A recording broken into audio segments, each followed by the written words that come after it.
Ang dulang ito ay tungkol sa pakikipaglaban ng mga Pilipino para sa kanilang kalayaan.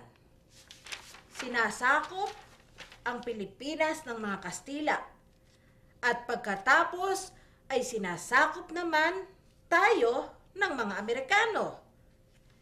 Si Tagailog ang nagtatanggol kay Inang Bayan laban sa mga mananakop.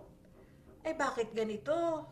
Hindi maintindihan. Mali ang gamit mo, Apo. Love, Mali ang sinulat mo. bakit po? Eh kasi hindi tama ang paggamit mo ng mga aspekto ng pandiwa. Aspekto ng pandiwa? Oo. Kasi Apo, tingnan mo rito, ha? Hindi ba meron tayong 3 aspekto ng pandiwa? Ha? Yung pag naganap na ang kilos, ginawa. Ha? Intindihin mo maigi. Pagkasalukuyang nagaganap ang kilos, ginagawa. At pag magaganap pa lamang ang kilos, gagawin. Ganon. Yun pala yun. Oo. Love, paano naman po natin babaguhin to? Ay, hindi ba, Apo, ang dula ay tungkol sa mga mahalagang kabanata sa ating kasaysayan? Opo. O di ibig sabihin, nangyari na, ginawa na. Opo. Oh, ganun. Kaya itong, ang nakalagay dito, ha? Ito. Yung nakasulat ditong sinasakop ng Pilipinas, ng Kastila, di ba? Sinasakop ng Kastila ang Pilipinas. Dapat dyan, Apo, sinakop ng mga Kastila ang Pilipinas.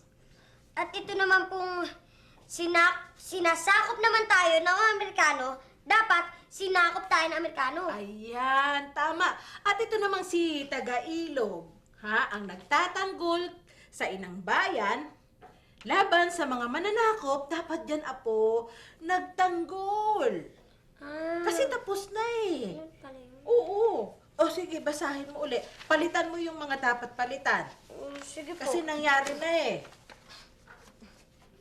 Ayusin mo.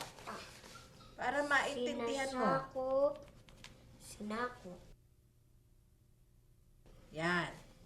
Tapos, Sinakop. sinakop.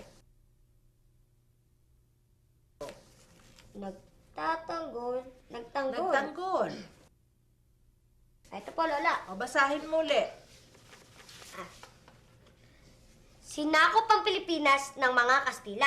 Aha. Pagkatapos, ay sinakop naman tayo ng mga Amerikano. Yan, tama Si na. Tagailog ang nagtanggol kay Inang Bayan laban sa mga mananakop. Oh, hindi ba? Naiintindihan kasi tama ang gamit mo ng pandiwa. Ng mga Opo. pandiwa. O sige, ituloy mo yung pagbabasa mo. Makikinig ako, kailangan wala nang mali. Lolo, huwag na po Ano? kayong manood kasi kakabahan po ako, baka mabulol pa ako